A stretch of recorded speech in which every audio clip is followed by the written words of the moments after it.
All right. Hi, everyone. Good morning. Good morning, Harsh. Hi, Ishan. Good morning, Sarvesh. Good morning, Ishan Jain. तुम दोनों ईशान अलग अलग नाम रख लो यार. Hi, Aryan. Hi, Sanyam.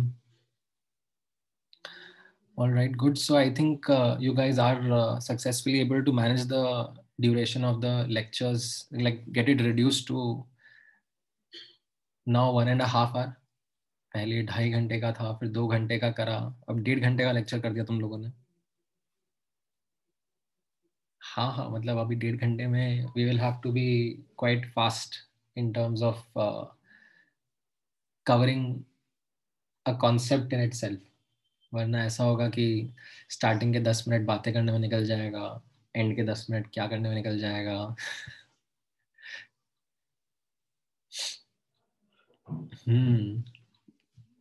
सो कैसा गया आप लोगों का major test? I hope you guys were able to check your results and understand how your performance was. I'm sure generally ऐसा होता है मेजर टेस्ट के बाद में. कई बच्चे तो टेंशन में आ जाते हैं, स्ट्रेस में आ जाते हैं. अचानक से उनको रियलाइज होता है कि अरे ये क्या हो गया. Right, I hope you are not panicking. There is a long way to go about this. Right, and test वगैरह लिखने से ही आपको बीच बीच में रियलिटी चेक मिलता रहता है. ठीक है, मतलब this is something which you should be able to take in a positive note.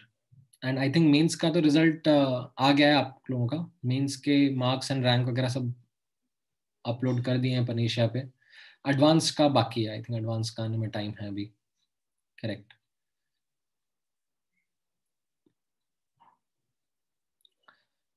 ठीक है, सो काफी सारी लर्निंग्स है from this test. I am sure many students would have struggled in the second paper of Advanced. ठीक है, एक तो पहली बात आपका स्टैमिना थोड़ा सा कम हो जाता है by the time you reach to the second paper.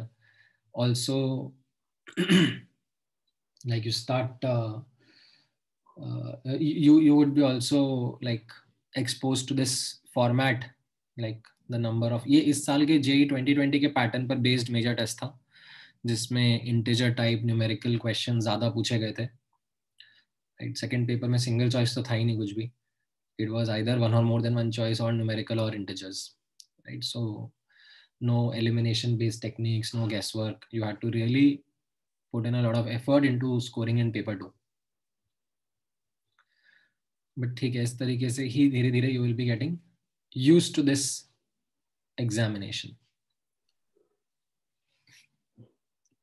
Alright, इसके पहले आप लोगों का कोई क्लास था?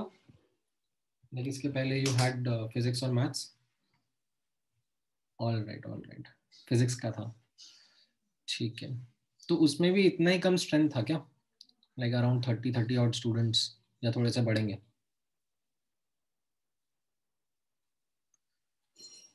अच्छा, एमटी के बाद में ऐसा भी होता है ना, कई बच्चे तो पेरेंट्स को बेवकूफ़ भी बना देते हैं कि मेजर टेस्ट के बाद तो छुट्टी होती है पेस में, तो एक हफ्ते तक लेक्चर ही नहीं आएंगे. I have seen those cases back. मतलब गजब होते हैं कुछ बच्चे तो. उनको मजा ही बेवकूफ़ बनाने में आता है दुनिया को. Ultimately they don't realise that they are making a fool of themselves. Long run में उनको रियलाइजेशन बाद में होगा. ठीक है, all right, chalo. So without further ado, let's start today's discussion. Let's start with the next concept in thermodynamics. Now एक बार to get a quick understanding, हम लोगों ने last class में, actually last to last class में, last class तो just general revision का ही था. last to last class में हम लोगों ने ये area under the PV graph इसको explore करके इस पे questions solve किए थे.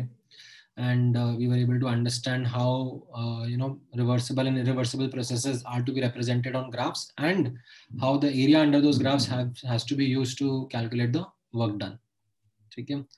Now द थिंग वाज कि आपको इसके ऊपर होमवर्क मैंने नहीं दिया था, ठीक है? तो it is really really important to do that homework right away. मैं आप लोगों के साथ में शेयर करूंगा, because be it maths, physics, chemistry, सब में like you can say 20-30% is actually the effort that goes in the you know theory part. Rest 70-80% effort is going to come from problem solving. That is where your key learning happens, right? So I hope you guys have now got time after your major test, and if there is any pending homework in thermodynamics that you were not able to complete, please make sure that आप ये week use करके सब कुछ cover up कर रहे हो, ठीक है? थर्मो का अभी लाइक स्टार्टिंग फेज में ही है हम लोग. Even if you have missed out on lectures और मिस्ड आउट ऑन होमवर्क, आप ये वीक यूज अप करके इसको फटाफट कवर अप करो, ठीक है? नाउ मैं आप लोगों को based on the previous discussion as well as today's discussion और क्वेश्चंस दूंगा ट्राई करने के लिए. We have I think more classes in this week now. I think let me just quickly check the timetable. हमारा आज है, कल doubts है, एंड फ्राइडे को वापस से क्लास है, ठीक है? तो it will be good for us to get that sorted, ठीक है? ग्रेट. तो अपना आज का डिस्कशन स्टार्ट करते हैं with this next topic called as enthalpy. Now this is a thermodynamic property which you have come across in your previous chapters. Like if you remember periodic properties का जो chapter था, उसमें you came across these terms delta H IE ionization energy, delta H EG electron gain enthalpy, delta H HE hydration enthalpy, right, and so on so forth. Now उस time पर मैंने आपको just इतना बोल के छोड़ दिया था दैट एंथैल्पी को एनर्जी की तरह ही यूज करो, and just don't get into the depth of it what it means, just use it like a term describing energy. Now technically speaking enthalpy is energy only, ठीक है? It is, इसके जो units हैं, इसके जो dimensions हैं जो रहेंगे, joules will be the unit of it, so it is actually energy only, but there is a particular definition attached to it which makes it quite useful in thermodynamics. Now notice karna, starting ke part mein you will not be able to completely understand that like kyun, matlab हमारे पास और terms कम रह गई थी क्या? Like internal energy, heat, work, ये सब कम पड़ गई थी क्या? फर्स्ट लॉ डिफाइन तो कर लिया था इनके बेसिस पे, लाइक एनर्जी कंजर्वेशन समझ में आ गया था कि कितना एक्सचेंज हो रहा है एनर्जी का between system and surrounding. Then why this new term?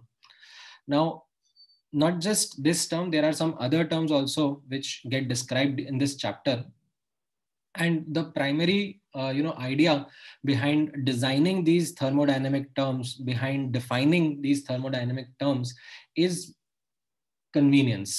Okay, it helps in making calculations, making data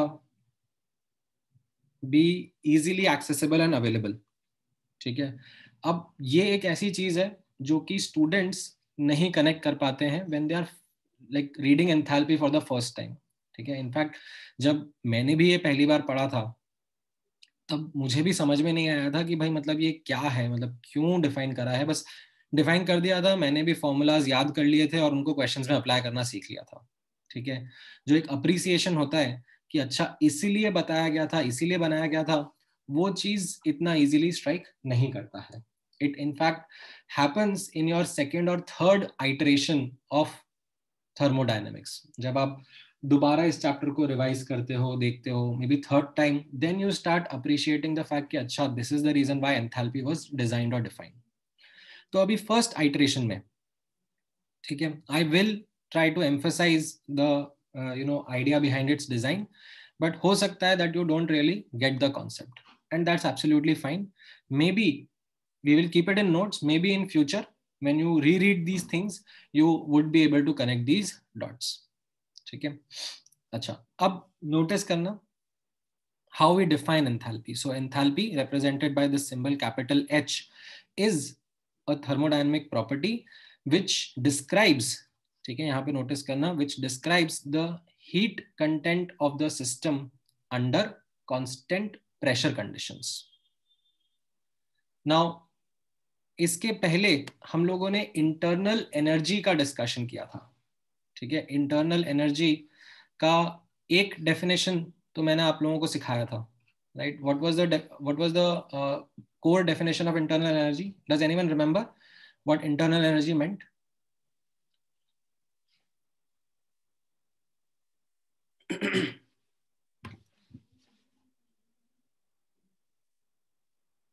नहीं, ये तो मैं आप बताऊंगा अमन, तुम तो मेरे से भी आगे चल रहे हो.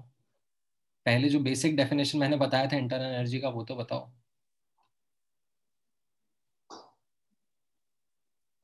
Right, sum of all forms of energy present in the system, right, by the virtue of its existence, right, sum of kinetic energies and different potential energies. Correct. So ये आपका definition आपको याद है, right? Really great. So that was one definition. Now notice करना, there is another definition attached with internal energy.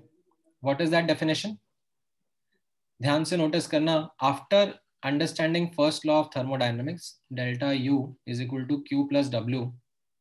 अब आप notice करना, अगर हम constant volume conditions में हैं, right, तो work तो zero हो जाता है. Work was minus PdV, right, because there's no change in volume happening, work becomes zero. And जो heat है उसको हम लोग क्या बोलेंगे, QV, heat exchange under constant volume condition.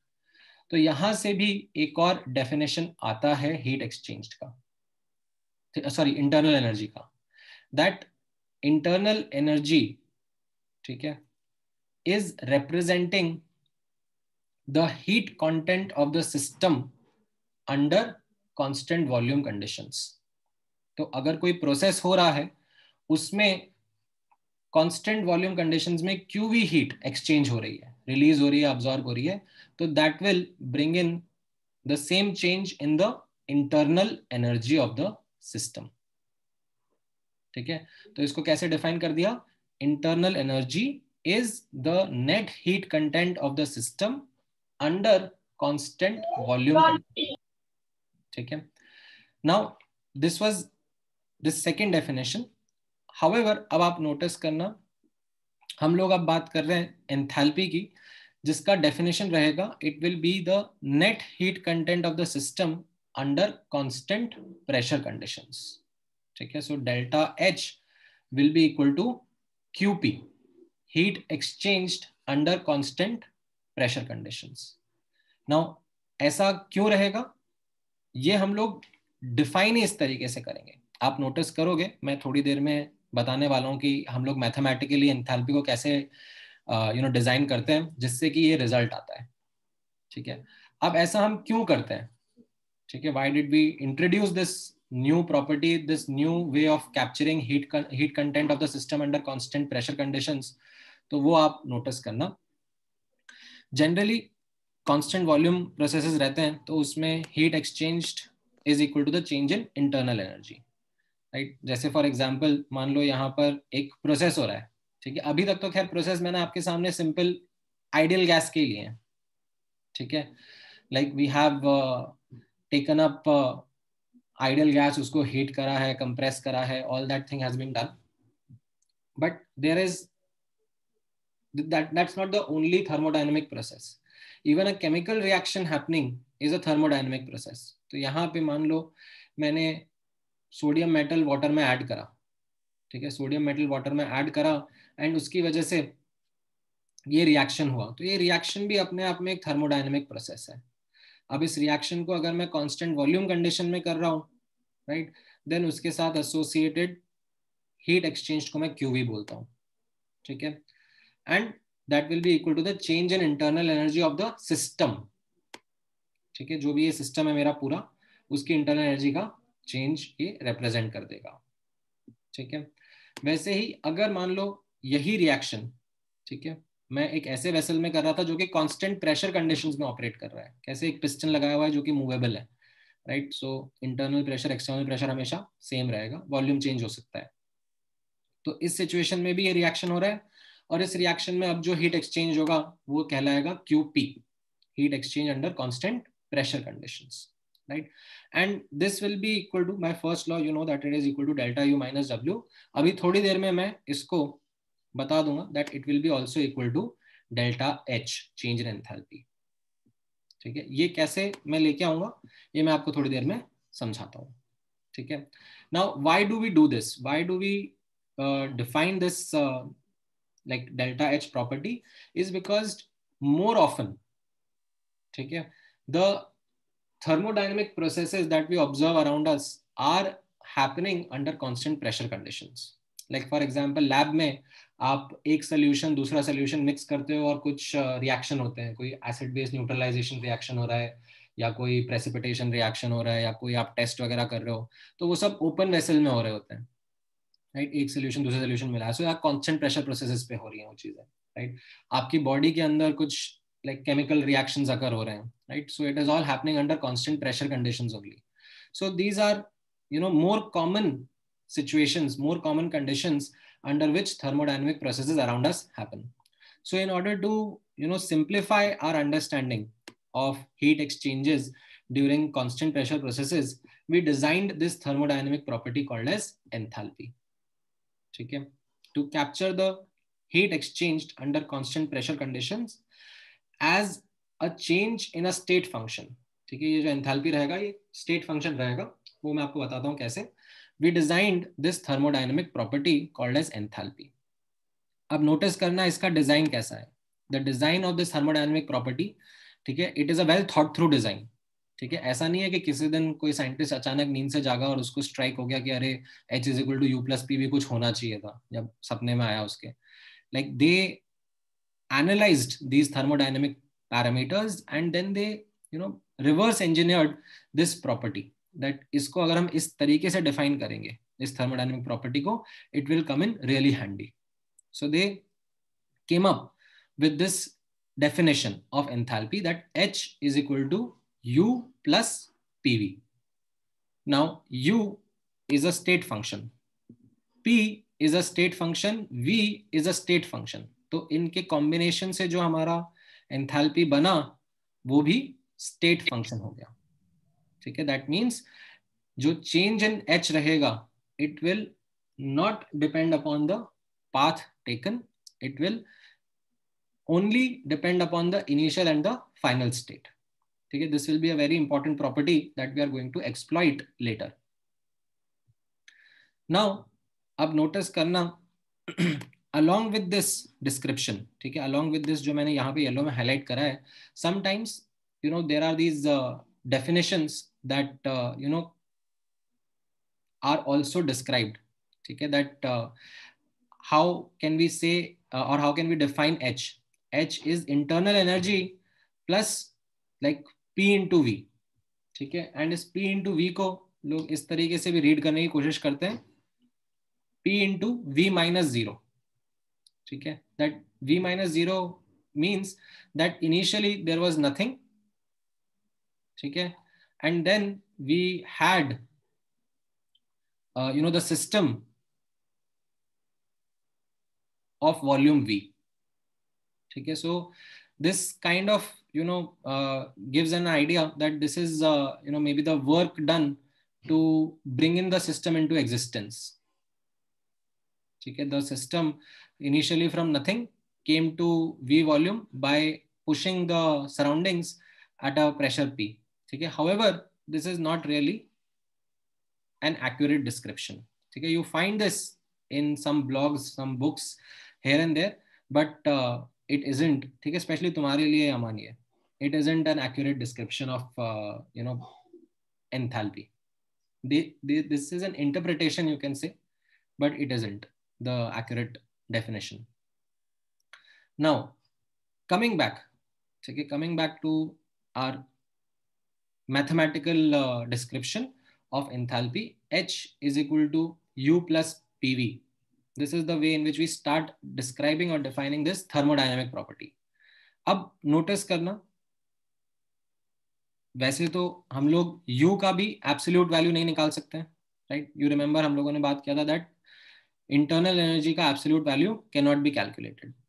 So similarly enthalpy का भी absolute value cannot be calculated. We can't really put an absolute value to what the enthalpy of a system would be. However, it is not a deterrent for us because what we are more interested is in the change in this thermodynamic property. तो मैं दोनों तरफ delta apply कर देता हूं. That means change in H is equal to change in U plus delta PV. ठीक है. Now अब इसको मैं नोटिस करना किस तरीके से लिख रहा हूं. Delta H is equal to delta U, और इस डेल्टा PV को मैं ओपन अप कर सकता हूं. तो it will become P delta V plus V delta P plus delta P delta V. ठीक है. नाउ ये कैसे आया? ठीक है, you can notice the calculations on the side, right hand side, ये ब्लू में जो लिखी हुई हैं, they will actually help you to understand कि डेल्टा PV को ओपन अप करने से ऐसा क्यों आता है. सिंपल अलजेब्रा है. ठीक है, आपने हो सकता है कैलकुलस में भी देखा हो ये. ठीक है, कैलकुलस में you would have come across this that DPV is equal to PDV, या ऐसे आपने शायद DXY is equal to XDY plus YDX plus actually DX/DY भी होता है, बट क्योंकि डिफरेंशियल लेवल पर आप इसको नेग्लेक्ट कर देते हो, इसलिए you just use this and understand this as your product rule in calculus. ठीक है. हाउएवर अगर मैं लाइक अलजेब्रा के पॉइंट ऑफ व्यू से डिस्कस कर रहा हूँ, ठीक है, तो यहाँ पर मान लो मेरा इनिशियल प्रेशर P था एंड वॉल्यूम V था, एंड फाइनल प्रेशर से P प्लस डेल्टा P हो गया, एंड उसकी वजह से वॉल्यूम भी चेंज होकर V प्लस डेल्टा V हो गई. तो डेल्टा PV क्या होगा? Delta PV will B P final V final minus P initial V initial. अब P फाइनल क्या था? P plus delta P. V final क्या था? V plus delta P delta V, right.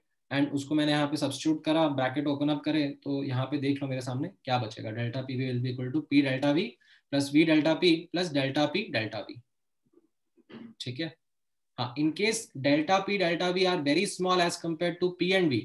ठीक है, अगर चेंज बहुत छोटे हैं तो आप इस वाले टर्म को नेग्लेक्ट कर सकते हो. ठीक है, बट यहाँ पर ऐसा कुछ मैं डिस्क्राइब नहीं कर रहा हूँ दैट चेंज छोटे हैं या anything. I am just using it completely. ठीक है, तो this will be my you know correct interpretation of how delta H and delta U are related to each other. अब because we are under constant pressure conditions, ठीक है, that is the important aspect about this thermodynamic property.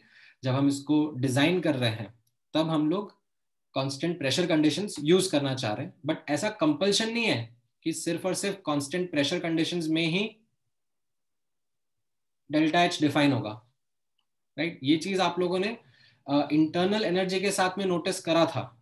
ठीक है, you remember जब हम लोग internal energy के बारे में बात कर रहे थे, तो हम लोगों ने आइसोकोरिक प्रोसेस यूज करा था एंड उससे डिस्क्राइब कर दिया था that delta U is equal to QV. ठीक है, एंड आइडियल गैस के लिए हम लोगों ने इसको NCV डेल्टा T में लिख दिया था. ठीक है, एंड देन उसके बाद डेरिवेशन में हम लोगों ने आइसोकोरिक प्रोसेस यूज किया. ठीक है, बट उसके बाद we realised that internal energy which is a state function, ठीक है, is coming to be dependent on temperature only. आप पता अटक गया रखते. अगर मैं T1 से T2 जा रहा हूँ, हाँ क्या हुआ? Did someone say something?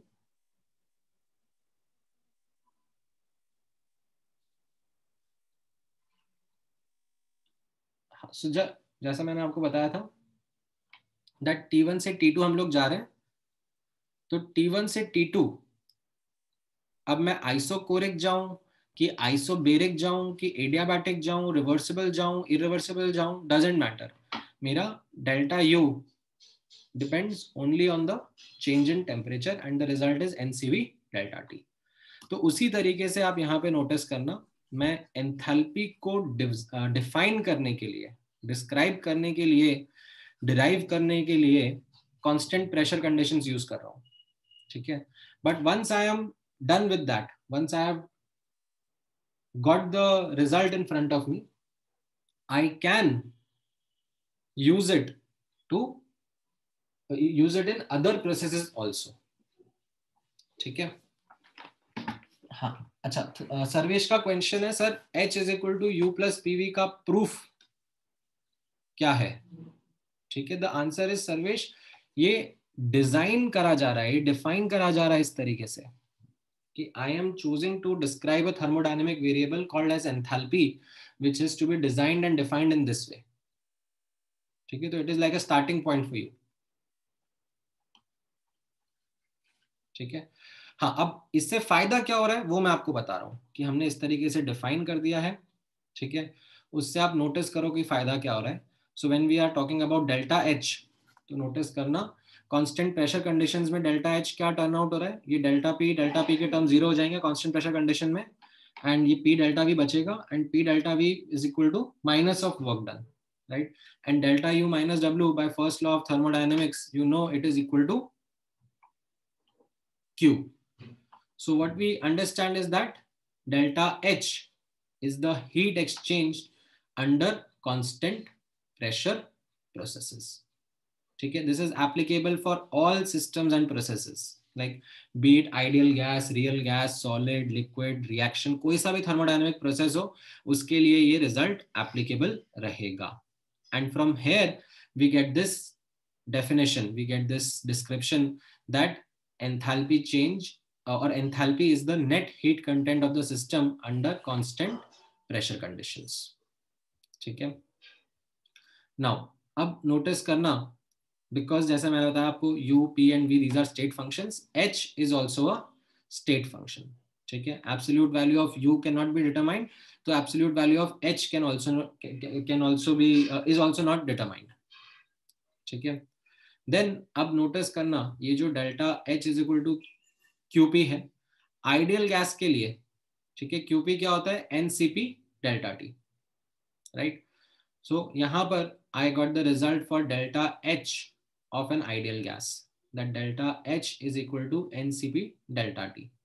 ठीक है. डेरिवेशन में मेरे लिए क्या यूज हुआ, isobaric process, this is what I use in the derivation. ठीक है. बट नाउ अब आप नोटिस करना once the derivation is done and I got the formula कि ये तो H जो है वो एक्सक्लूसिवली टेम्परेचर पर ही डिपेंड कर रहा है. ठीक है. And it is a state function. तो अब अगर मैं T1 से T2 जा रहा हूँ, ठीक है, कोई से भी प्रोसेस के थ्रू जाऊं, isobaric, isochoric, adiabatic, right, any miscellaneous process के थ्रू भी जाऊं, ठीक है,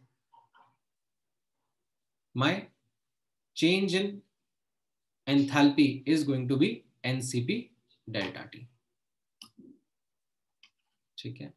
हाँ यार वो कई बार हो जाता है, like this is a problem with one note only, just sticks around for no good reason. Give me one moment, मैं एक बार इसको ऑफ करके ऑन करता हूँ.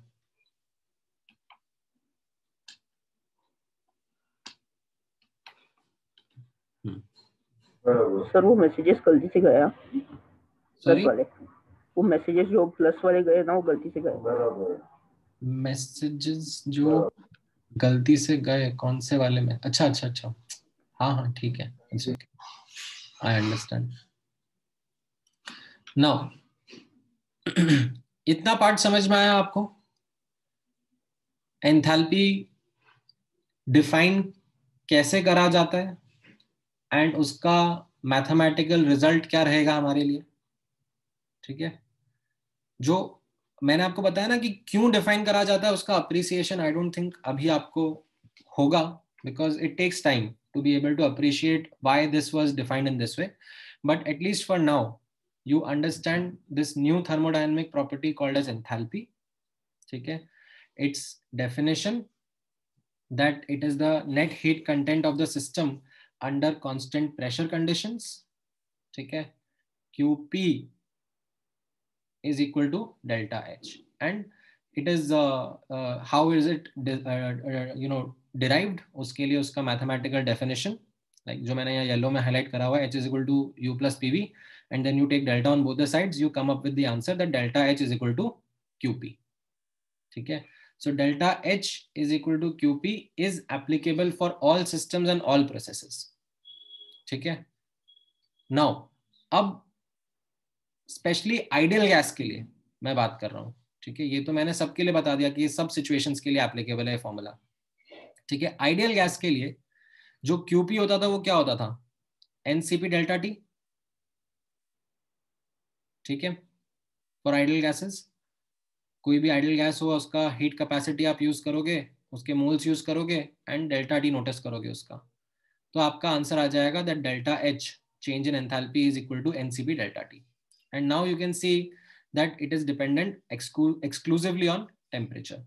तो अगर मैं T1 से T2 जा रहा हूँ, सेम इनिशियल टेम्परेचर से सेम फाइनल टेम्परेचर जा रहा हूँ, irrespective of the type of process that I'm using, the nature of process that I'm using, my change in enthalpy will be the same, NCP delta T, ठीक है। मतलब value के terms में अगर मैं बात करूं, जैसे मान लो कि एक आइडियल गैस है मेरे पास में, N2 गैस है, ठीक है, और इसको मैं 300 केल्विन से 400 केल्विन लेके जा रहा हूं, ठीक है, एंड 1 मोल आइडियल गैस है, तो इसका डेल्टा एच क्या रहेगा, 1 इंटू सीपी। डायटोमिक गैस का सीपी कितना होता है, 5/2R, नहीं sorry not 5/2R, 7/2R। Diatomic में तो 7/2R रहेगा, ठीक है, इंटू डेल्टा टी यहाँ पर 100, ठीक है। तो ये मेरा डेल्टा एच रहेगा। अब मैं कैसे भी जाऊँ, आइसोबेरिकली जाऊँ, आइसोकोरिकली जाऊँ, रिवर्सिबली जाऊँ, इरिवर्सिबली जाऊँ, doesn't matter, that will be my value of delta H, ठीक है। अभी आप देखोगे, मैं आपको कैलकुलेशन में करवाऊंगा तो आपको और अच्छे से समझ में आएगा, ठीक है। Alright, now using this understanding, ठीक है, अब आपको चाहिए तो आप अपना वो जो था ना टेबल हम लोगों ने तैयार किया था, applying first law calculations on ideal gas, right, याद हो तो ये टेबल अपन ने तैयार किया था, इसमें क्यू डब्ल्यू डेल्टा यू ये सब लिखा था, तो आप एक कॉलम और ऐड कर सकते हो डेल्टा एच का, ठीक है। And it will be a very easy column to fill, क्योंकि जैसे delta U NCV delta T लिख दिया था सबके लिए, वैसे ही डेल्टा एच आप सब प्रोसेसेस के लिए एनसीपी डेल्टा टी लिख सकते हो, ठीक है, सब प्रोसेसेस के लिए, doesn't matter if it is isochoric isobaric, सबके लिए it will B this NCP delta T only, ठीक है। Now let us apply this concept on say some miscellaneous processes, ठीक है। हम लोगों ने लास्ट क्लास में देखा भी था मिसलेनियस। हाँ हाँ हर्षल आप बोल सकते हो, मैंने फोर्स म्यूट पे नहीं रखा है, you can unmute yourself. Sir मतलब लाइक क्यूपी अगर हम डेल्टा एच करें तो N1 CP delta T1 minus N2 CP delta T2 नहीं हो सकता? अरे ये क्या बात हुई, मतलब when you are saying N1 CP delta T1, ठीक है, हाँ तो सर। इसका मतलब ये हो गया that this is the heat exchange under constant pressure conditions when some delta T1 temperature change is happening. Okay sir. So आप यहाँ पे स्टेट फंक्शन और पाथ फंक्शन को ध्यान में रखो। ये जो हीट एक्सचेंज है ये डिफाइन कब होती है, जब प्रोसेस होता है, when we go from some initial state to some final state, yes sir. तभी तो हीट एक्सचेंज डिफाइन होता है ना। हाँ। अदरवाइज ऐसे एक सिस्टम रखा हुआ है एक इक्विलिब्रियम पर इनिशियल स्टेट पे, इसके लिए मैं डिफाइन कर सकता हूँ क्या कि हीट एक्सचेंज कितना होगा या वर्क कितना होगा, ये तो मैं डिफाइन ही नहीं कर सकता। एक इक्विलिब्रियम में रखा हुआ सिस्टम है, उसमें कुछ चेंज ही नहीं हो रहा है, तो किस बात का हीट एक्सचेंज, किस बात का वर्क डन। हाँ ये जो सर। पाथ फंक्शंस हैं ये तभी डिफाइन होते हैं ना जब कोई पाथ लिया जाए, जब कोई प्रोसेस करा जाए। सर तो एन में भी जो चेंज होगा वो लिख रहा किसमें, एन। नंबर ऑफ मोल्स तो अपन फिक्स रख रहे हैं ना यहाँ पे। अभी जितना भी कैलकुलेशंस अपन करते हैं उसमें हम लोग क्लोज्ड सिस्टम लेते हैं। सर मतलब लाइक ओपन लिया तो फिर एन में भी चेंज लेंगे? बिल्कुल बिल्कुल, ये हम लोग करने वाले हैं। मतलब स्पेशली अभी तो कैसा है, मैंने यहाँ पर सिर्फ एक आइडियल गैस के बारे में बात करा जो कि क्लोज सिस्टम में था। हाँ सर। ठीक है, कल को मैं एक रिएक्शन के बारे में बात करूंगा, तो उसमें तो क्या होगा, मोल्स चेंज होंगे ना। हाँ सर। कुछ रिएक्टेंट्स प्रोडक्ट्स में जाएंगे और मोल्स चेंज हो जाएंगे, तो यस हम सर। लोगों को इसके चेंज के ऊपर भी बात करनी पड़ेगी। तो ओके। वो कैसे हैंडल करेंगे मैं आता हूँ, like we will okay come sir. To that and then discuss it. ठीक है, हाँ कृष्णा बोलो आप, आपने भी हैंड रेज किया था। अच्छा यही डाउट था क्या? ठीक है ना। हाँ तो जैसा मैं आपको कह रहा था, हम लोग आइडियल गैसेस के बारे में सर्टेन प्रोसेसेस का डिस्कशन कर चुके हैं। Isochoric, isobaric, isothermal and adiabatic. ठीक है, इन 4 प्रोसेसेस को हमने काफी डिटेल में, काफी डेप्थ में देखा और उनकी फर्स्ट लॉ की कैलकुलेशंस डिस्कस करी। उनको हम लोगों ने ग्राफिकली भी समझा कि ग्राफिकली उन प्रोसेसेस को पीवी ग्राफ पर कैसे डिस्क्राइब करा जाता है, एंड देन उनके साथ में एसोसिएटेड कैलकुलेशंस कैसे करनी होती है। राइट, इनफैक्ट मैंने आप लोगों को लास्ट क्लास में एक मिसलेनियस प्रोसेस भी करवाया था। ठीक है, यू रिमेंबर दिस प्रोसेस? यहां से यहां जा रहे हैं इन अ straight line manner, right? This wasn't, neither this is isochoric, nor this is isobaric, nor it is isothermal, right? Nor it is adiabatic, right? ये कुछ miscellaneous process ही था, right? And आप लोगों ने इसकी भी calculations करी थी। कैसे करी थी? वर्क डन आपने लिखा था -PdV, और 2 तरीके आप लोगों ने देखे थे। आप लोगों ने एक तो एरिया अंडर द ग्राफ से निकाल लिया था, ठीक है, ट्रेपेजियम का एरिया यूज करके, या फिर you could have written this pressure as a function of volume. Straight line रहेगा ना ये, तो वो आप यहाँ पे लिख दोगे और इंटीग्रेट करके भी मुझे आंसर बता दोगे वर्क डन का कैसा रहेगा। ठीक है, देन डेल्टा यू का आप लोगों ने टेम्परेचर के हिसाब से निकाला था, एनसीवी डेल्टा टी करके, that this is how the change in internal energy would be. And then Q आप लोगों ने फिर indirectly first law of thermodynamics से निकाला था। ठीक है, क्योंकि इसका हीट कैपेसिटी तो आपको पता नहीं है ना। आप लोगों ने तो सिर्फ जो 4 प्रोसेसेस है उनका हीट कैपेसिटी याद किया था कि कांस्टेंट वॉल्यूम है तो सीवी, कांस्टेंट प्रेशर है तो सीपी, आइसोथर्मल है तो इन्फिनिटी एंड एडियाबैटिक है तो 0। इन 4 का हीट कैपेसिटीज मैंने आपको डिफाइन करके दिया था। ठीक है, बट कोई मिसलेनियस प्रोसेस है और उसका हीट कैपेसिटी क्या होगा वो तो हमको नहीं आता था डिफाइन करना, तो उसमें हम लोग फिर फर्स्ट लॉ का यूज करके क्यू निकालते थे। ठीक है, so we did actually handle how to deal with a miscellaneous process in the last class itself, right? However, there are certain like known miscellaneous processes which I will want you to write them down explicitly in your notes. तो ये पहला देखो आप यहाँ पर, it is called as adiabatic free expansion or expansion against vacuum। तो इसमें कैसा रहेगा, सिचुएशन सिंपल सा है, दैट एक गैस रखा हुआ है एक वेसल के अंदर, वेसल पूरा इंसुलेटेड है ताकि ये एडियाबैटिक रहे, no heat is exchanged, and this is a movable piston, and यहाँ बाहर there is no external pressure. ठीक है, मान लो स्पेस में लेके चले गए हम इसको एंड एक्सपैंड होने दे रहे हैं, right? So there is no external pressure which is stopping this piston.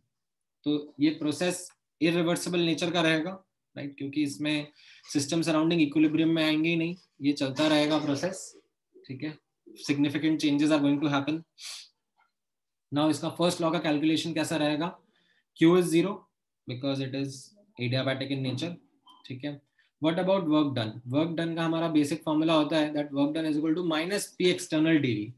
ठीक है, but the fact is that ये पिस्टन के अपोजिंग कोई प्रेशर ही नहीं है ना, लाइक P एक्सटर्नल 0 है, right? So there is no work done, there is no work done by the system, work done is also 0।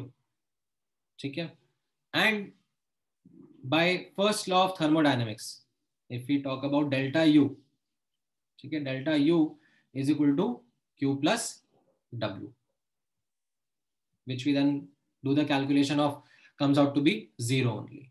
That means there is no change in pressure, sorry, there is no change in temperature. That means the process is isothermal also.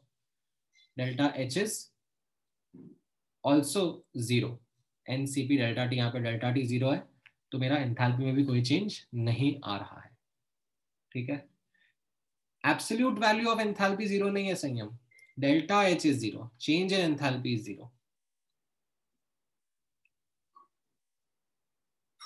ठीक है, so this was the calculation of this adiabatic free expansion. Now by just looking at it, ठीक है, by just looking at this situation, calculations वगैरह आपको समझ में आ जाते हैं।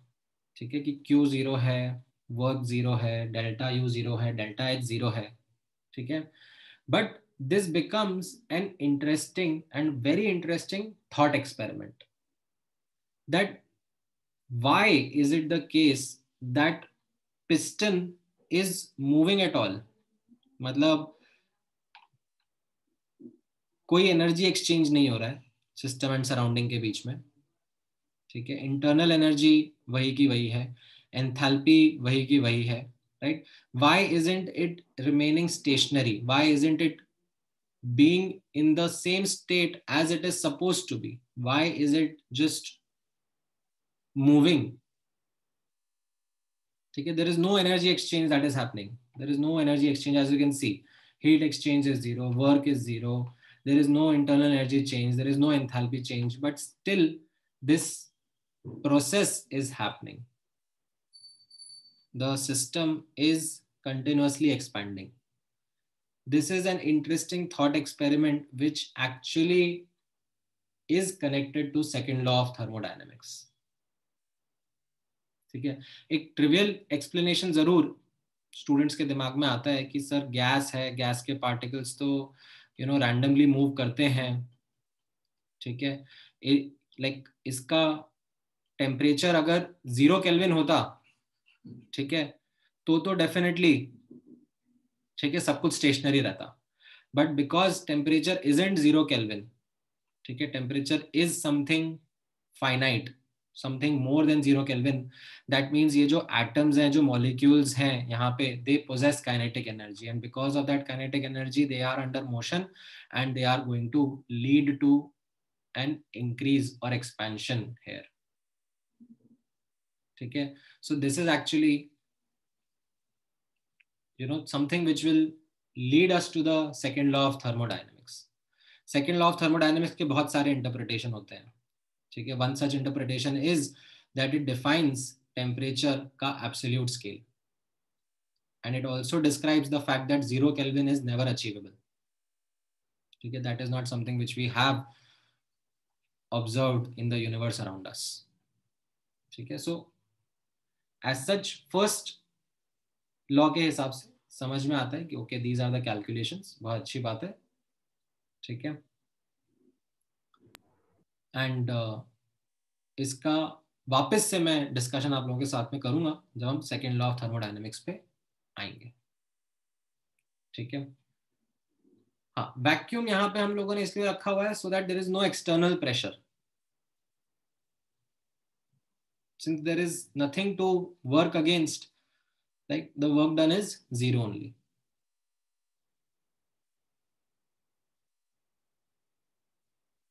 ठीक है, ये समझ में आया basic first law calculations of this process, adiabatic free expansion.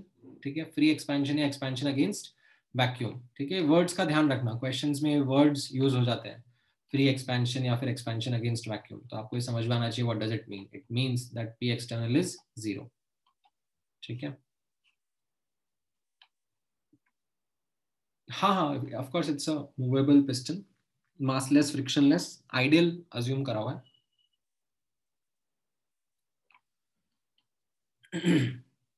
हाँ, the piston will never stop moving. That is the idea behind entropy and second law of thermodynamics. ठीक है, even diffusion जो आप सोच रहे हो ना हर्ष, that is also something which is described by the second law of thermodynamics.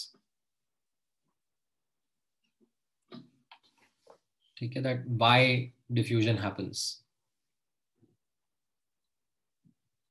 हम लोग करेंगे डिस्कस, आएंगे उस पर। नाउ अभी के लिए नेक्स्ट मिसलेनियस प्रोसेस पे आना.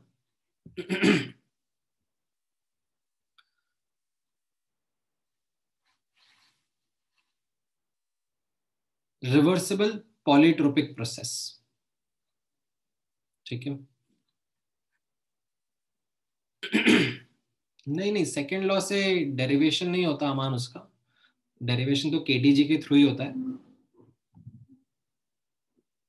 Second law comes as an explanation that why it is happening. ठीक है. All right. So coming back to this reversible polytropic process. ठीक है. यहाँ पे आप नोटिस करना. This is the miscellaneous process में next category. Now what is it saying? यहाँ पे नोटिस करना. Ideal gas follows some process equation. PV raised to the power of alpha is constant. ठीक है. ये कोई ऐसा प्रोसेस है जो कि हमने डिजाइन करा है, which is obeying this equation that P into V raised to the power of alpha is constant. Now alpha is, it can be some value other than 1, 0 और gamma. ठीक है. क्यों? क्योंकि ये हम लोग ऑलरेडी डील कर चुके हैं. अगर अल्फा का वैल्यू 1 रहेगा तो it will be the isothermal process. ठीक है. अल्फा का वैल्यू अगर 0 रहेगा तो it will B isobaric process. Alpha का वैल्यू अगर गामा के बराबर है, सीपी बाय सीवी के बराबर है, तो वो एडियाबैटिक प्रोसेस हो जाएगा. ठीक है. अल्फा का वैल्यू अगर इंफिनिटी है या इट अप्रोचेस इंफिनिटी, तो it will be like an isochoric process. So apart from these, if these are some other values, then how will we perform first law calculations? ठीक है. जैसे यहाँ पर आप नोटिस करो, it could be a case that we have an ideal gas which is obeying this equation. P V square is constant.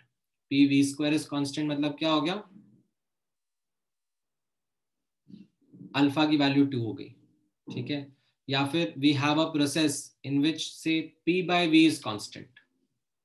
ठीक है. मतलब आप ऐसा मान के चलो कि इसमें इसका जो P वर्सेस V ग्राफ है वो कैसा रहेगा? It will be a straight line. ठीक है. इस तरीके से है.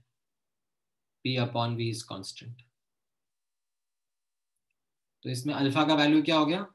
इसको आप कैसे रीड करोगे?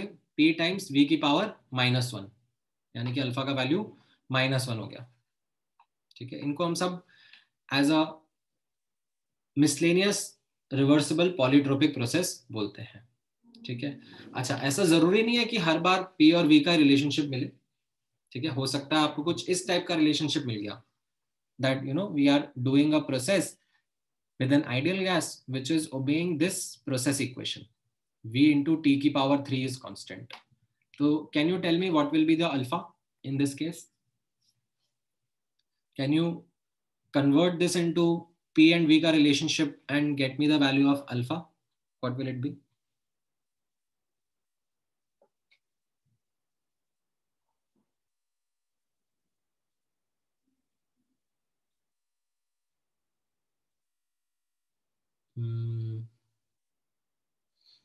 संयम आपका सही है. सर्वेश आपका, आपको इससे कंपेयर करना है ना. P की पावर 1 रखनी है और V की पावर अल्फा रखनी है. तो आप बताओ ना क्या आ रहा है?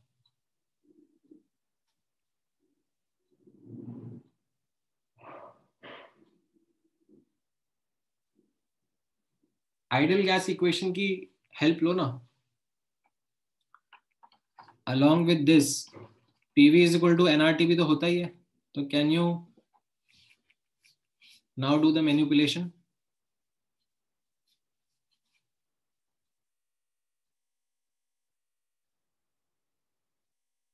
कैसा रहेगा?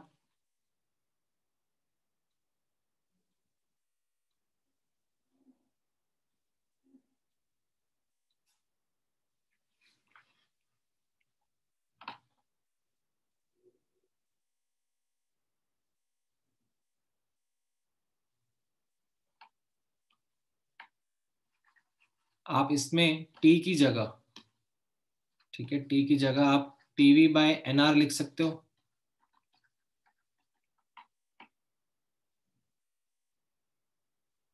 है ना। तो ये क्या बन जाएगा, इस एनआर को तो इधर लेके चला जाओ, तो ये क्या हो जाएगा, पी क्यूब वी की पावर 4 इज कांस्टेंट और p इंटू वी की पावर 4/3 इज कांस्टेंट आ गया ना। तो आपका अल्फा का वैल्यू कितना आया, 4/3। समझ में आया। तो इस तरीके से भी आप इसको डील कर सकते हो। क्लियर है कैसे करा ये? Do you understand how we got the value of alpha over here? ठीक है। नाउ अब इसकी फर्स्ट लॉ की कैलकुलेशंस देख लेना। ठीक है, फर्स्ट लॉ की कैलकुलेशंस कैसी रहेंगी। सो फर्स्ट लॉ की कैलकुलेशंस में मुझे डेरिवेशन करना पड़ेगा। ठीक है, although I can directly use the results also, कि ये वर्क का रिजल्ट है, ये डेल्टा यू का रिजल्ट है और ये क्यू का रिजल्ट है। ठीक है, मैं जूम आउट कर देता हूँ। तो ये आपके सामने रिजल्ट आ गए। Now many times students tend to directly use these results. ठीक है, कि वर्क ऐसे लिख देंगे, डेल्टा यू ऐसे लिख देंगे, क्यू ऐसे लिख देंगे, डेल्टा एच ऐसे लिख देंगे। किसके लिए? कोई भी रिवर्सिबल पॉलीट्रोपिक प्रोसेस होगा उसका ये रिजल्ट्स याद कर लेंगे। But I would not recommend you to just रट्टोफाई दीज रिजल्ट्स। आप बेसिक से जाके इनका डेरिवेशन कर सकते हो। It isn't something which is quite difficult. ठीक है, इनफैक्ट आई वुड लाइक, मैं आपको आंसर दिखा रहा हूँ, ठीक है, ताकि आपको थोड़ा गाइडेंस मिलता रहे। मैं आपको ये आंसर दिखा रहा हूँ। Can you derive get me this work का answer for this polytropic process? ठीक है, हम लोग जा रहे हैं किसी P1 V1 T1 से किसी P2 V2 T2 पर, सच दैट एक तो आइडियल गैस इक्वेशन फॉलो हो रही है, like P1 V1 upon T1 is equal to P2 V2 upon T2, and ये पॉलीट्रोपिक प्रोसेस की इक्वेशन फॉलो हो रही है, PV raise to the power of alpha is constant. ठीक है, P1 V1 की power alpha and P2 V2 की power alpha is constant. इनको यूज करके can you get me work का कैलकुलेशन? वर्क का बेसिक फॉर्मूला था minus P external dV, and because it's a reversible process I can replace P external by P gas. So can you now derive the work done? ठीक है, and मैं आपके लिए result लिख देता हूँ यहाँ पर। ठीक है, जो रिजल्ट आएगा वर्क का, it will come out to be P2 V2 minus P1 V1 upon alpha minus 1। ठीक है, ये रिजल्ट आएगा। See if you are able to get this by yourself. कोशिश करो। I'll give you a couple of minutes to try this.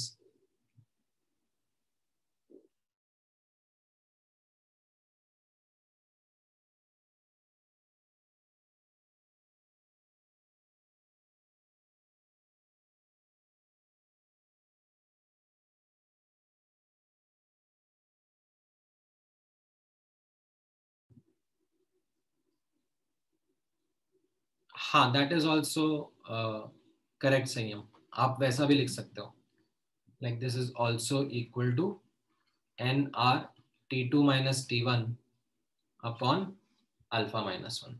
बिल्कुल, that is also how you can write it out.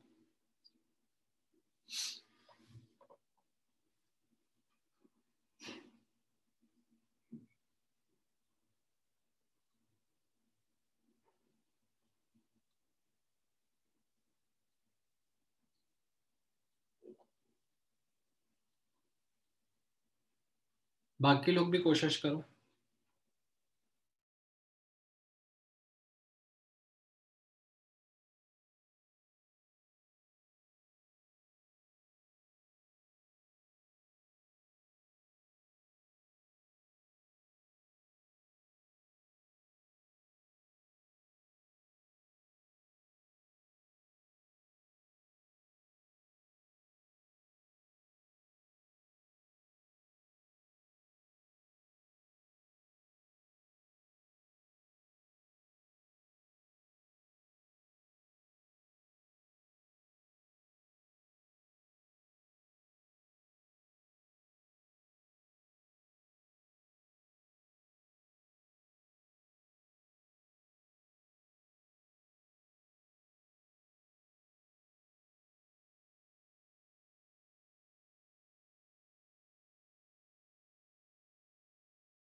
Alright, कर पाए आप लोग?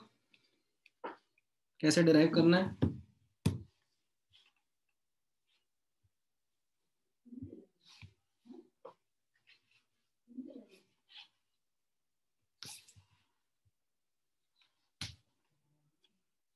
हाँ, मतलब यहाँ पे आपने ऐसे लिखा, प्रेशर इज इक्वल टू के अपॉन वी की पावर अल्फा, के इज दैट कांस्टेंट, उसको सब्स्टिट्यूट कर दिया यहाँ पर, सो that you can now perform this integral.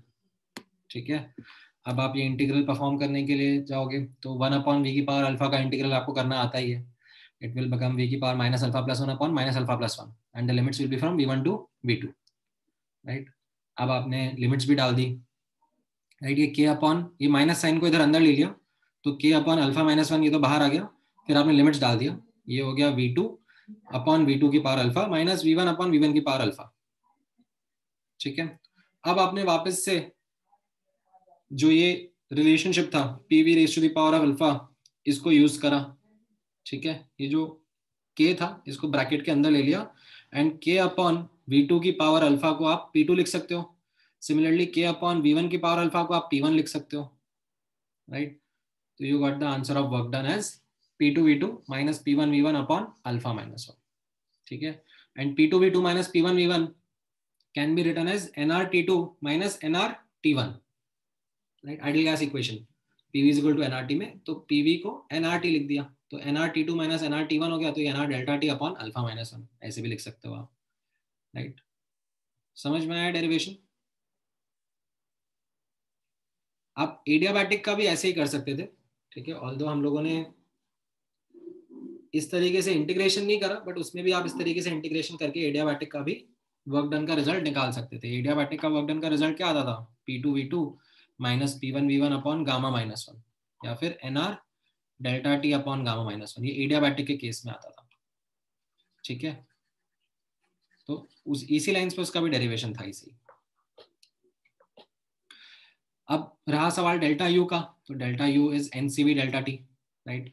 Irrespective of कैसे भी हम लोग प्रोसेस करें, अगर हम T1 से T2 जा रहे हैं, हमारा delta U is simply NCV delta T, right. Then Q directly तो हम लोग नहीं निकाल सकते, क्योंकि डायरेक्टली हमको पता ही नहीं है इसमें हीट कैपेसिटी क्या होगी, राइट। तो हम लोग फर्स्ट लॉ का यूज करेंगे, delta U is equal to Q is equal to delta U minus W, delta U is n C v delta T, and work हमने अभी जस्ट निकाला minus n R delta T upon alpha minus 1, right. So इसमें n और delta T को common ले लेंगे, तो ये हमारा बन जाएगा Q is equal to N times CV minus R upon alpha minus 1। तो CV minus R upon alpha minus 1 is equal to into delta T हमारा क्यू का फॉर्मूला हो गया। तो ये जो टर्म है CV minus R upon alpha minus 1, ये आपका हीट कैपेसिटी कहलाएगा। ठीक है, बिकॉज हम लोग हीट कैपेसिटी इसी तरीके से रिप्रेजेंट करते हैं ना, Q is equal to n C delta T. ठीक है, किसी भी मिसलेनियस प्रोसेस के लिए like we will write n heat capacity of that miscellaneous process into delta T, right. तो ये इस मिसलेनियस प्रोसेस का heat capacity, this polytropic process का heat capacity is C v minus R upon alpha minus 1। ठीक है, इस तरीके से आपने ये रिजल्ट्स यहाँ पे निकाल लिए। ठीक है, समझ में आए ये रिजल्ट्स? ठीक है, चाहिए तो आप इनका स्क्रीनशॉट लो, because I am going to ask you to solve a question based on this only. ठीक है, रिजल्ट्स देख लिए आप लोगों ने, and delta H is also n C p delta T, तो like you don't need to worry about that. C p दिया हुआ है अगर क्वेश्चन में, तो उसको डायरेक्टली यूज करो एंड सॉल्व करो।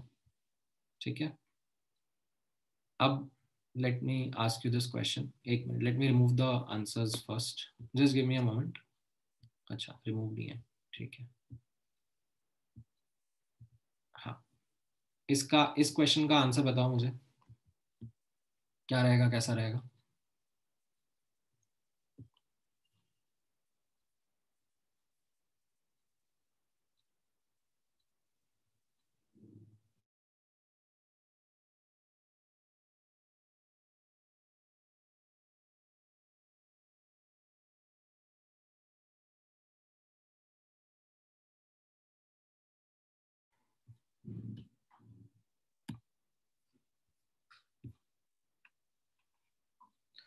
ऐसा पॉलीट्रोपिक का कोई ऐसा लाइक मीनिंग है नहीं, मतलब समथिंग ऐसे स्पेसिफिक कुछ नहीं है कि पॉलीट्रोपिक का मीनिंग क्या होगा. Like it's just that it obeys a particular kind of relationship which is PV raised to the power of alpha. ठीक है, उसको अपन लोग बोल देते हैं कि okay this is a polytropic process. Then it's more like a general representation of thermodynamic processes. इसमें आप अल्फा की डिफरेंट डिफरेंट वैल्यूज यूज करोगे तो you will come across the common kind of processes that we had.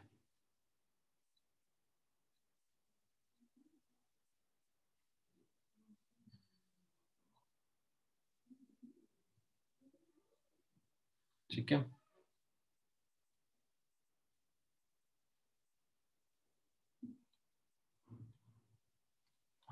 Try करो इस question का answer.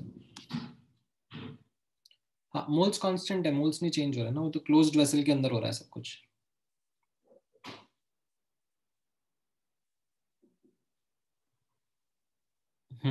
ठीक है, सही, करेक्ट है आंसर्स.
देखिए आप लोग एक बार स्क्रीनशॉट ले लो इसका. ठीक है, take a screenshot of this question and give me a moment. I'll just append some notes in it. ठीक है.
आया किसी का?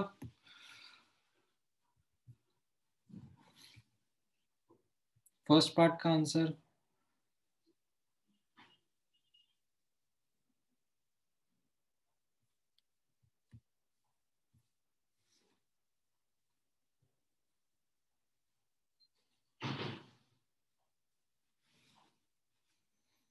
सिंपल ही है, कहाँ अटक रहे हो?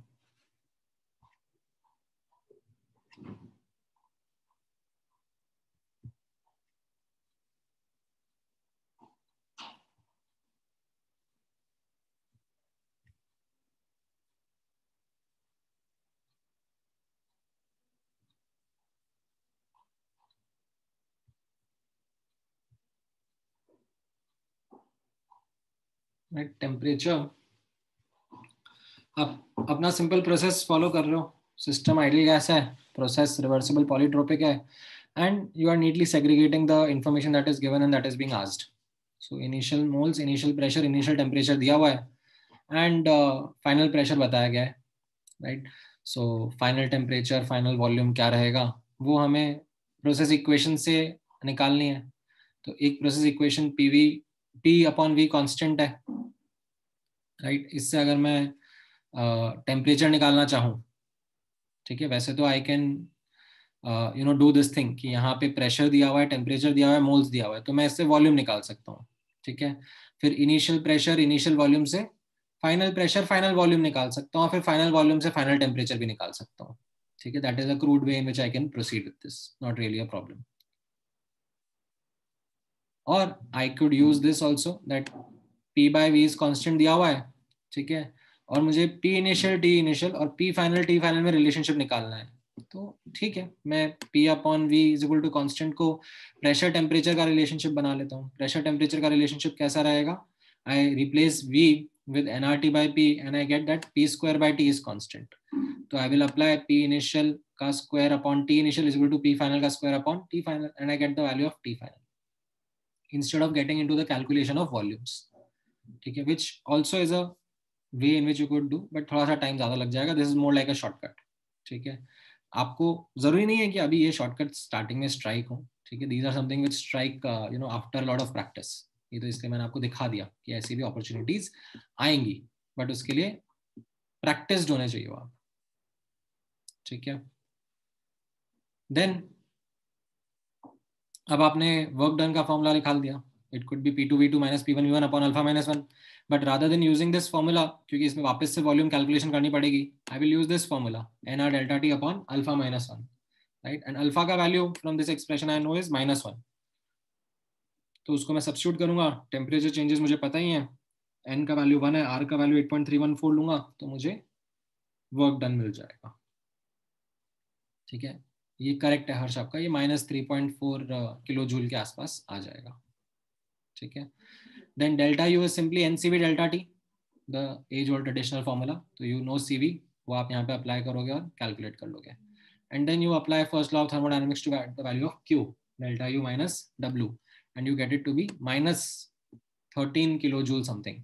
So it is not going to match with what is given in the question. तो आपका answer A, B and C option रहेगा. That will be your correct answer. समझ में आया कैसे करने वाला क्वेश्चन?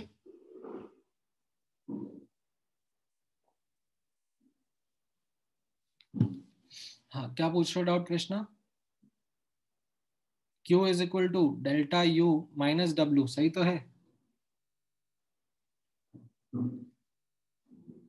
हाँ, यहाँ पे Q पॉजिटिव आ रहा है, correct, but the value is different. Value is in this option, 6.8 नहीं है, it is in fact 13.6 kilo joules.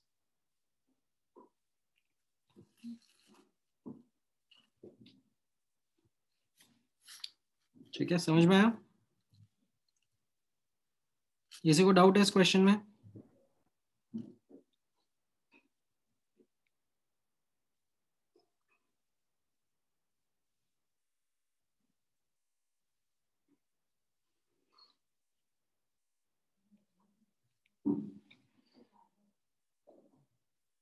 Alright,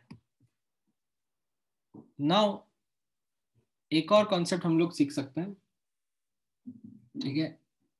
this is related to, सो हमने आइडियल गैसेस के ऊपर काफी थरो डिस्कशन कर लिया है. We have gone into different kind of processes for ideal gas and performed a lot of calculations on it. So hopefully अब मैं जो ideal gas से related questions आपको दूंगा practice करने के लिए, you should be able to get them sorted. इतना दिक्कत नहीं आएगा, ठीक है.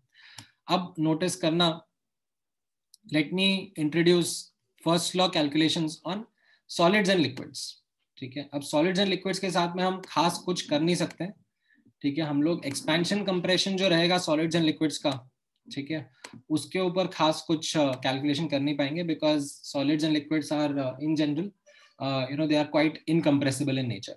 तो practically speaking we don't need to really bother much, ठीक है। ऐसा नहीं है कि उनका कंप्रेशन एक्सपेंशन कंप्रेशन नहीं डिस्कस होता है, we do discuss that, but हमारे सिलेबस में इसका इतना रेलेवेंस नहीं है। तो the more important focus is on just heating and cooling of solids and liquids. Now notice करना है यहाँ पे भी, the heating cooling that we are going to do will be under open atmosphere conditions, isobaric conditions. Like so you have a vessel, इसमें कोई liquid रखा हुआ है या कोई solid रखा हुआ है, इसको हम लोग heat कर रहे हैं T1 से T2 temperature, ठीक है, under constant pressure conditions, right? अब यहाँ पे आप notice करना इसमें calculations कैसी रहेंगी, right? First law calculations, QP will be simply equal to NCP delta T, right, which will be equal to your delta H. Now instead of NCP delta T, sometimes यहाँ पर the formula that is written is MSP delta T.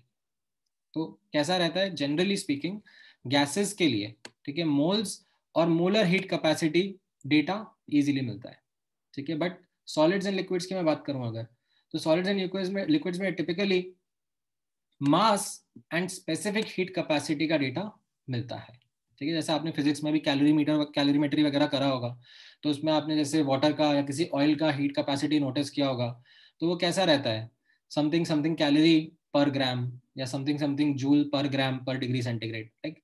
तो those are specific heat capacities, they are defined on a per gram basis. तो उस case में हमारा formula थोड़ा सा modify हो जाएगा, it will be just MSP into delta T, ठीक है। तो ये हमारा हीट एक्सचेंज हो जाता है। वर्क आप नोटिस करोगे यहाँ पे will be equal to minus P external dV, ठीक है, the same old formula that we have been using since forever. However यहाँ पर अब जनरली जो डेल्टा वी होता है वो नेग्लिजिबल रहता है। जो सॉलिड्स एंड लिक्विड्स में डेल्टा वी होगा it will B because of thermal expansion, heat करने पे थोड़ा थर्मल एक्सपैंड कर गया सब्सटेंस, तो उसकी वजह से चेंज इन वॉल्यूम आ गया, ठीक है। हाउएवर इट इज समथिंग जिसका डेटा केमिस्ट्री में तो आपको बहुत कम चांस से मिले, ठीक है, तो you generally tend to ignore it. Physics में हाँ ये जरूर हो सकता है कि आपको ऐसा कोफिशिएंट ऑफ क्यूबिकल एक्सपेंशन और ये सब दे दें, तो वो आप यूज करके यहाँ पे डेल्टा वी भी कंप्यूट कर लो, ठीक है। बट केमिस्ट्री में इट इज हाईली अनलाइकली कि आपको ये सब डेटा मिलेगा, तो you tend to ignore this, ठीक है। And then you apply first law of thermodynamics to come up with delta U, ठीक है। Delta U will be almost equal to Q only, ठीक है। It will be NCP delta T minus work, but this work can be neglected. अच्छा, अब इसमें आप notice करना, ठीक है, that many times students ask me this question, sir delta U का वैल्यू हम लोग QV या NCV डेल्टा टी क्यों नहीं यूज कर सकते हैं? द आंसर इज आप बिल्कुल यूज कर सकते हो, कोई दिक्कत नहीं है, ठीक है।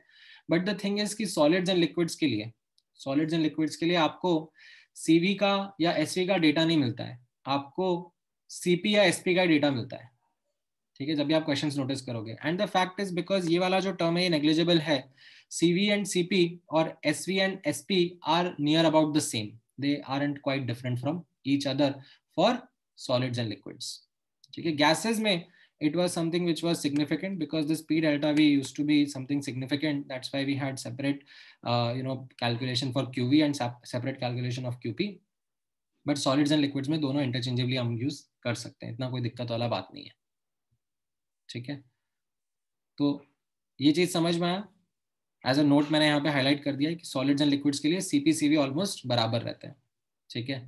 गैसेस में of course there is a significant difference, for ideal gases we write this CP is equal to CV plus R, ठीक है। सॉलिड्स एंड लिक्विड्स के लिए मत अप्लाई करना, ये सिर्फ आइडियल गैसेस के लिए रहता है, ठीक है। तो ये कैलकुलेशन समझ में आया फर्स्ट लॉ का, ठीक है, काफी सिंपल है, काफी बेसिक है। The only thing which you need to be bothered about in this particular subtopic are units, ठीक है। मैं आपको एक एग्जांपल बता देता हूँ एंड उस एग्जांपल से आप समझोगे यूनिट्स का इंपॉर्टेंस। ये क्वेश्चन ट्राई करो, calculate the heat required to raise the temperature of water, this much water by 75 degree centigrade, 25 से 100 जाना है। Let me know your answers, ठीक है। The only catch in this question is taking care of units,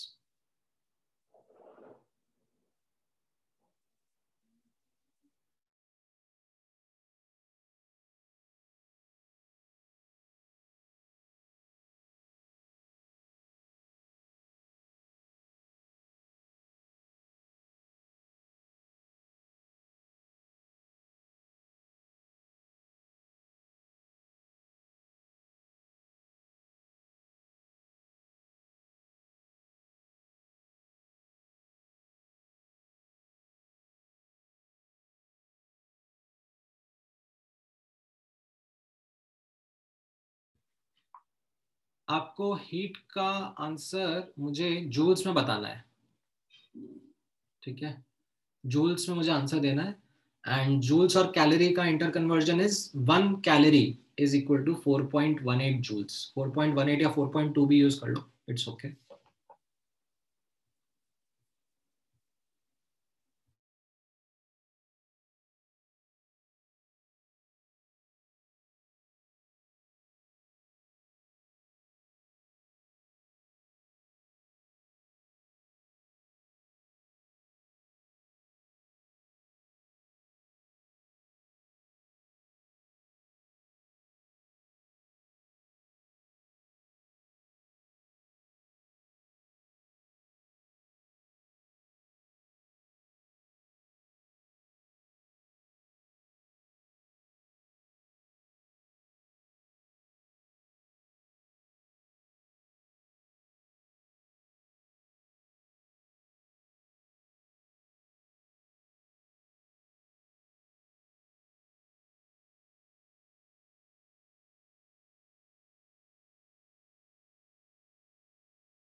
आया answer?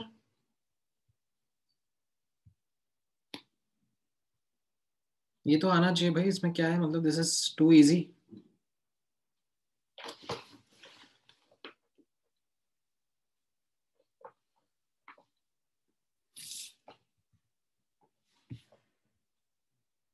Simply Q is equal to MSP delta T करना है या फिर NCP डेल्टा टी करना है, ठीक है, दोनों में से कोई सा भी फॉर्मूला यूज कर सकते हो। Just make sure consistent units use कर रहे हो। यहाँ पर आप नोटिस करना, अगर MSP डेल्टा टी यूज कर रहे हो तो मास तो दिया हुआ है आपको 213.5 ग्राम्स, ठीक है, बट जो हीट कैपेसिटी दी है वो पर मोल दी है, ठीक है, तो रादर देन इट बीइंग पर मोल आप उसको पर ग्राम निकाल लो, ठीक है, जो 18 कैलोरी पर मोल दिया हुआ है, ठीक है, एंड वाटर का मॉलिक्यूलर वेट 18 होता है, right, you understand this relationship that MSP delta T is equal to NCP delta T, तो you can write MSP is equal to NCP, तो SP is equal to N upon M, ठीक है, moles upon mass, right, and moles upon mass क्या होता है, 1 upon molecular weight, sorry. तो यहां पर अगर आप मास के साथ में यूज कर रहे हो तो स्पेसिफिक हीट कैपेसिटी यूज करना, which is 18 upon 18, that is 1 calorie per gram Kelvin, and then multiplied by delta T. और if you wanted to use NCP delta T तो भी कोई दिक्कत नहीं है, ठीक है, CP आपको दिया हुआ है पर मोल बेसिस पर, which is 18। अब इंस्टेड ऑफ मास यहाँ पे मोल्स लिखना, तो 213.5 divide by 18, that is the moles of water that will be there into delta T, so you will get your answer as this many calories and you multiply it by 4.18 to get the answer in joules, ठीक है। तो हाँ, ईशान सर्वेश आप लोगों का answer correct है। बाकी जनता को भी समझ में आया कैसे करना है?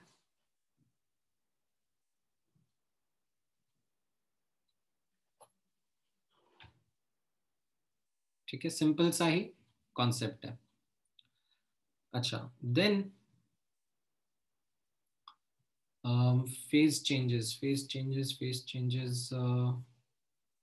इसके बाद आपका कोई क्लास है क्या? Like do you have another class after this? कितनी बजे है? 12 बजे है ना, तो मैं 5 मिनट तो एक्सटेंड कर ही सकता हूँ, ठीक है, 10 मिनट में हो जाएगा ये टॉपिक। यहाँ पे फोकस करना। Let's also look at application of first law on phase changes, ठीक है। फेज चेंजेस कैसा होता है? Like evaporation, like melting, These are examples of phase changes. Now the most common example of phase change is that of water that you come across. ठीक है, in fact water का तो आपको डेटा भी याद रहता है. This is something which is a common data which you have been remembering since, I don't know, class 6th or class 7th maybe, that water boils at 100 degrees centigrade, water melts at 0 degree centigrade. different compounds का different melting point या boiling point रहता है, but water का is something which you guys have been familiar with since a long time, right? अब यहाँ पर आप notice करोगे this phase change phenomena, it occurs at a constant temperature pressure condition. ठीक है, this is an important learning which you need to understand. ठीक है, if I change the pressure, then the temperature also changes. If I change the temperature, then accordingly the pressure will also change.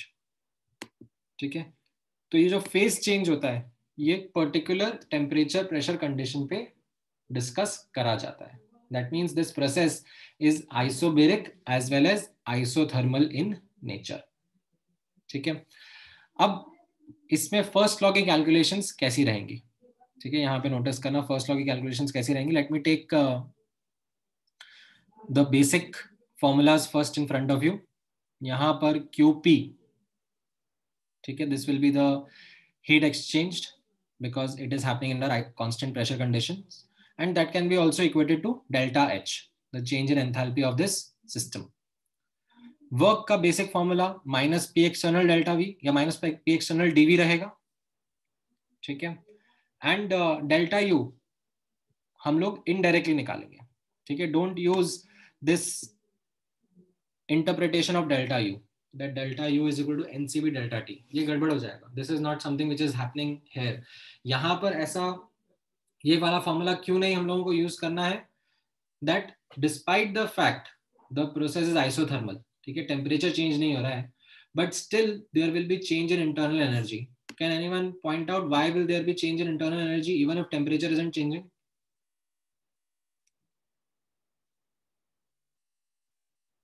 Can anyone tell me that why is internal energy going to change even if there is no change in temperature over here?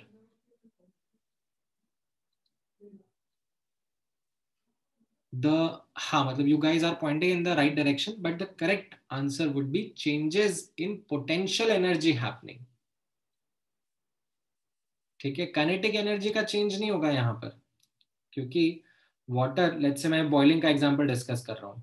ठीक है, boiling के example में 100 degree centigrade का liquid ही 100 degree centigrade की steam बनाएगा, and kinetic energies are exclusively dependent on temperature.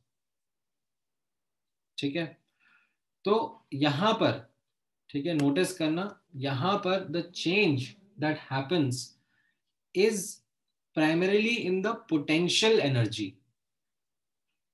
And that is what makes an impact, and that is the reason why this delta U will not be equal to 0. आपको याद है ना, हम लोगों ने ये स्टार्टिंग में लिखा था that internal energy is the sum of all form of kinetic energy and potential energy, right? So change in internal energy will be change in kinetic energy and potential energy, right? अब gases के लिए जब हम लोग work कर रहे थे तो हम लोगों ने पोटेंशियल एनर्जी चेंज को नेग्लेक्ट कर दिया था, and all changes were written in the kinetic energy only. यहाँ पर आप नोटिस करना, यहाँ पर there is change significantly in the potential energy, because molecules दूर दूर चले जाएंगे, जो उनके बीच के इंटरमॉलिक्यूलर अट्रैक्टिव फोर्सेस थे वो इम्पैक्ट होंगे, राइट? जो भी वंडरवॉल इंटरेक्शंस थे, हाइड्रोजन बॉन्ड्स थे, वो सब इम्पैक्ट होंगे. तो यहाँ पर the change primarily is happening in the potential energy.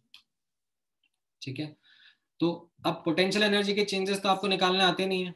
Do you know how to calculate potential energy? Right, ये तो मैमथ टास्क है ना, ये तो आपको आएगा ही नहीं. तो इसमें एक्चुअली डेल्टा यू हम लोग फर्स्ट लॉ से ही निकालेंगे, Q प्लस W से. ठीक है, कैसे आप यहाँ पे नोटिस करना. Let's look at this first example से फ्यूजन. ठीक है, फ्यूजन के बारे में बात कर रहे हैं, यानी कि मेल्टिंग हो रही है. ठीक है, तो इसमें कैसा रहेगा, सॉलिड लिक्विड में जा रहा है at melting point temperature and whatever the given pressure is. ठीक है, इस प्रेशर के करस्पॉन्डिंग जो भी हमारा मेल्टिंग पॉइंट टेम्परेचर होगा, इसमें हम सॉलिड से लिक्विड जा रहे हैं. तो अब यहाँ पे नोटिस करना हीट एक्सचेंज क्या रहेगा. Heat exchange is also something which you should keep in mind, is not the regular heat exchange because of temperature gradient. This is not the temperature difference wala heat exchange. This is something else. This is called as latent heat. This is called as enthalpy of phase change or latent heat of phase change. This is something which is experimentally determined. ठीक है, इसके पीछे का कोई ऐसा background formula नहीं है MSP delta T. ये चीज एक्सपेरिमेंटली डिटरमाइन करी जाती है for substance to substance. Water का इस टेम्परेचर प्रेशर पे जो वैल्यू रहेगा वो आपको एक्सपेरिमेंटली निकालना पड़ता है. कोई और सब्सटेंस होगा, कोई और ऑयल होगा, बेंजीन होगा, उसके लिए उसके मेल्टिंग पॉइंट टेम्परेचर पे क्या लेटेंट हीट रिक्वायर्ड होगा वो एक्सपेरिमेंटली टैबुलेटेड डेटा रहता है, which you get in the questions while working. ठीक है, बस इसमें अगेन यूनिट्स का ध्यान रखना जरूरी रहता है. ठीक है, that is the important catch over here. Units का ध्यान रखना. Sometimes you get enthalpy of phase change. अब जो एंथैल्पी का डेटा रहता है वो हमेशा पर मोल डिफाइंड होता है. ठीक है, ध्यान से नोटिस करना, जो भी एंथैल्पी चेंजेस का डेटा रहता है, ठीक है, वो हमेशा पर मोल बेसिस पे डिफाइन होता है. तो you need to multiply this by the moles of the substance that is there. And जो लेटेंट हीट का डेटा रहता है, ठीक है, स्पेशली जो स्पेसिफिक लेटेंट हीट है, इसका डेटा पर ग्राम या पर किलोग्राम डिफाइंड होता है. तो उसको आपको मास से मल्टीप्लाई करना रहता है ऑफ द सब्सटेंस. ठीक है, तो ये यूनिट का ध्यान रखना यहाँ पे जरूरी रहता है, so that you are getting the appropriate value of the heat exchange under constant pressure conditions. ठीक है, वर्क डन का बेसिक फॉर्मूला रहेगा हमारा, work done is equal to minus P external delta V. Right, pressure यहाँ पे constant है ही सही, तो इंटीग्रल के बाहर आ जाएगा. And delta we will be volume of liquid minus volume of solid in this case, क्योंकि फाइनल लिक्विड है, इनिशियल सॉलिड था. ठीक है, तो अगर आपको डेंसिटी वगैरह का डेटा मिल जाए या वॉल्यूम का डेटा मिल जाए तो आप यहाँ पे पुट कर दो. ठीक है, अदरवाइज टिपिकली ये नेग्लिजिबल वैल्यू आ जाता है, मतलब इट इजंट मच. आप डेटा भी डाल के देखोगे तो इतना कोई बड़ा वैल्यू नहीं आता. ये रहा सवाल डेल्टा यू का.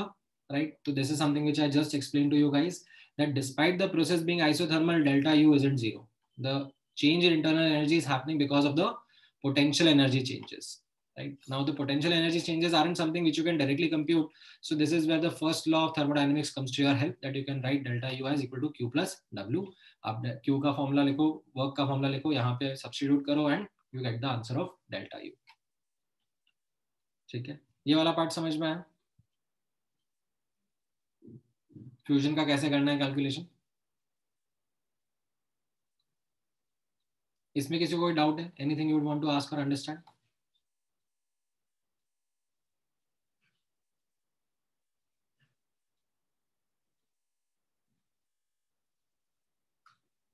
ठीक है, तो सेम लाइंस पे ही बाकी फेज चेंजेस का भी कैलकुलेशन रहेगा. ठीक है, इट्स जस्ट दैट यहां पर जो कंडीशंस रहेंगी टेम्परेचर एंड प्रेशर की वो चेंज हो जाती है. Like the boiling vaporization happens at boiling point temperature, sublimation happens at sublimation point temperature. बाकी जस्ट टर्म्स के वर्ड्स के मीनिंग चेंज हो जाएंगे, but the formula that we have worked on above remains the same. ठीक है, that is same. यहाँ पे heat exchanges like moles into enthalpy of phase change, इसमें फेज चेंज वेपराइजेशन हो रहा है या latent heat of vaporization use होगा. ठीक है, बाकी सब फॉर्मूला एज इट इज रहेंगे. ठीक है, there is something called as enthalpy of sublimation also. ठीक है, जैसे एंथैल्पी ऑफ फ्यूजन था, एंथैल्पी ऑफ वेपराइजेशन है, वैसे एंथैल्पी ऑफ सब्लिमेशन भी रहता है, लेटेंट हीट ऑफ सब्लिमेशन भी रहेगा, वो आपको यहाँ पे यूज करना पड़ेगा. वर्क में it is minus P times delta we. Delta V is final minus initial. यहाँ पे फाइनल में गैस है और इनिशियल में सॉलिड था, तो आप सब्स्टिट्यूट कर दोगे यहाँ पे. ठीक है, ये लेटेंट हीट की वैल्यूज आपको मेमोराइज नहीं करनी है, आपको क्वेश्चन में डेटा मिलेगा. ठीक है, यहाँ पे आप ये चीज जरूर नोटिस कर सकते हो कि गैस के कंपैरिजन में मैंने लिक्विड का या सॉलिड का वॉल्यूम नेग्लेक्ट कर दिया है. ठीक है, तो you could simply just use the volume of the gaseous species only in doing your calculations.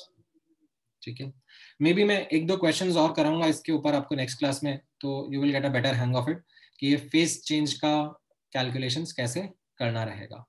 ठीक है, let me take couple of examples in the next class so that you are aware about how to get this first law application on phase changes.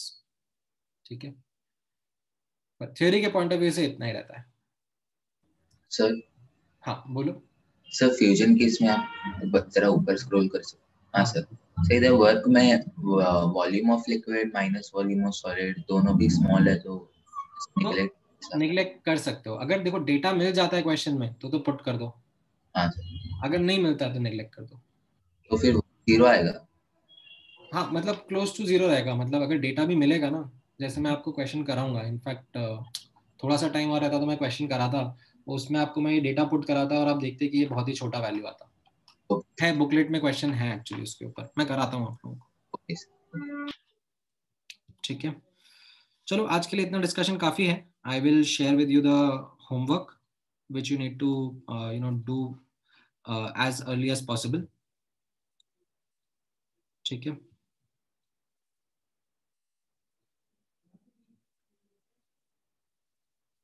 चलो, all right, thank you guys. हाँ मैं notes जल्दी भेज देता हूँ।